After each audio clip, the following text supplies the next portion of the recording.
ShartimusPrime. Reading comics, toys are hella sick, hella whacking it. Taking bad hits, taking back hits.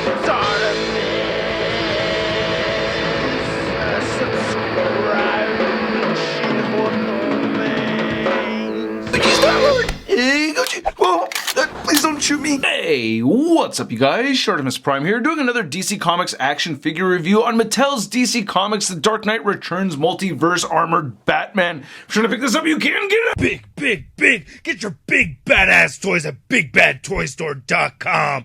Click the link in the description below. Or you could get it at retail. It's all over the place at retail. Anyway, the packaging over here has been tossed, so you're looking at photos that I had taken before I threw it away. I give myself a little pat on the back for that. If you want to check out the back of the packaging right over here, you can see that there is a little read-up, so if you want to read it, go ahead and pause it now. Alright, let's get to it and crack this thing open.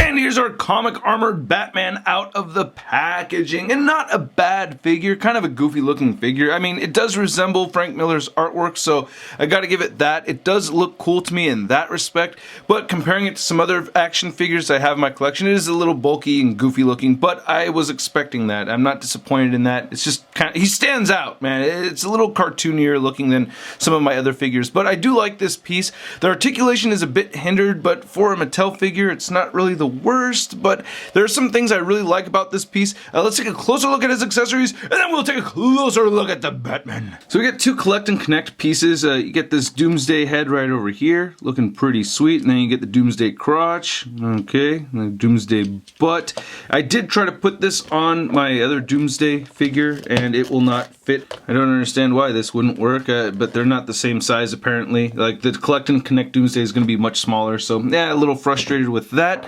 Then he also comes with this gun right here, which looks pretty sweet. I like the sculpting of it. You do see a little bit of marbleization though in the plastic, but I like those little glittery speckles in the plastic. I do appreciate that. I think it looks pretty good. You know, not too shabby. I can't remember exactly how it looked in the comic, but it did resemble this to me, so I'm fairly happy with it. You can only put it in his left hand. He only has a trigger hand on the left side right there, so that will fit in there nicely, you know, that's not too bad. Like how it has a big old China written on the side right there, just to let us know that Wayne Industries has its stuff manufactured in China as well. It's an angry Batman. I really like it though, you know, he's gonna fight Superman and everything. He's gotta be pissed off you're gonna fight Superman. But yeah, looking at the face right there, I mean, it's really filling up the inside of that helmet. I really like how the eyes look. The white paint came out looking pretty clean, but yeah, I love those gritting teeth and the wrinkles, and the flesh tone look really solid, so I'm digging that. Not a whole lot more going on the helmet on the back or anything. But looking at the torso, I like how this looks. I love seeing this fading blue right there, so that's really cool to see. Nice paint detail with that. Love the shadowing effect. And I love that they used a softer, squishy material, so you could see it just fold right in there as I push down on it. That's pretty cool. He has hard plastic right here for the shoulder pads, though. Get some nicely sculpted lines and everything. Not looking too bad. The gloves look pretty good. Liking those. A lot of nice sculpted lines in there. Some nice picked out gray sections on the knuckles and everything. Same thing on this side. He has a big old fist. So there you go. Fistful of justice. And these parts are really flat right there. I don't remember if they're supposed to be that flat. I thought they're supposed to be spiky, but I could be wrong. And then the belt looks really solid except for this little gash. That's my fault. One thing I noticed is that this waist joint was super stiff, so when I first broke it loose, you could really see a lot of paint come off right there. But, you know, I'm not really going to have him posed so that that's exposed too much. Then the crotch right there looks pretty good, or the crotch plate anyway. And then they used a softer material right over here. You can see some nice wrinkles on the upper thighs. Nice sculpted line work and wrinkles and everything on the knees. Here's looking at the boots, and he has big old cleats along with peg holes at the bottom of his feet. Then here's looking at the back, not looking too bad, but, and then the cape is pretty small, but you know, not looking too shabby. Did get a little scuffage right there. I've actually had this figure for quite some time now. Now for his articulation, it's a little bit on the weak side. You know, what do you expect? It's a very bulky figure. He cannot really look up. So that's one of the more frustrating aspects of the lack of articulation. He can shift his head downward that much though, so that's kind of neat. You do get side-to-side movement in here, and not much head pivot at all, but it will wobble some. The shoulder joints move outward that much. They move down pretty far. You can move them forward. There is a bicep swivel in there. Single jointed elbow that barely meets. I mean that's just barely a bend right there. That's fairly weak. He does have wrist swiveling, but no hinge. Same thing on this side. You just get a swivel, no hinge. Then he does have that waist joint that I talked about, and he does have some ab crunching in here, so you can get him crunching forward that much. And without breaking it or anything, you can see it moving back just a little bit right there. So you can tell it's moving forward by the soft plastic moving up and down right there.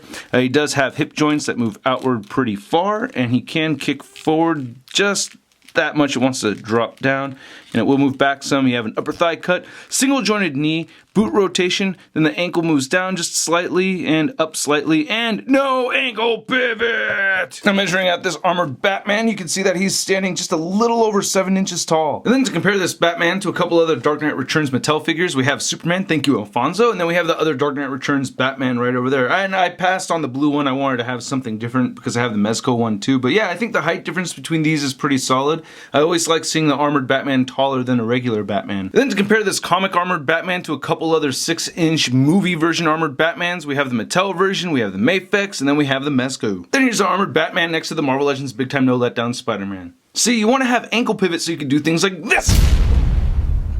Wow, I did not think I was going to be able to get this guy standing on 1 foot like this, but there it is. Shoot, you know, that just makes the figure just a little bit cooler to me. Whenever a figure can stand on 1 foot like that and be very sturdy, it wins points. So as much as I dislike the articulation here and there, I mean, I think that's pretty cool that we can do that. I'm impressed with myself as much as I am with Mattel on this one. Anyway, I hope you guys enjoyed this exclusive review. If you did, please hit the like button, leave a comment down below. Let me know what you think. I like talking to you guys in the comments section when I can. And I'd like to thank you guys once more for supporting this YouTube channel. It really means a lot to me, and I'll catch you guys later. Peace. Posing action figures, I'm posing action figures, I'm posing action figures every day. I'm posing action figures, I'm posing action figures, I'm posing action figures, it's okay. That's crispy. Was shot in your face. I said was shot in your face. I said was shot in your face. I said was shot.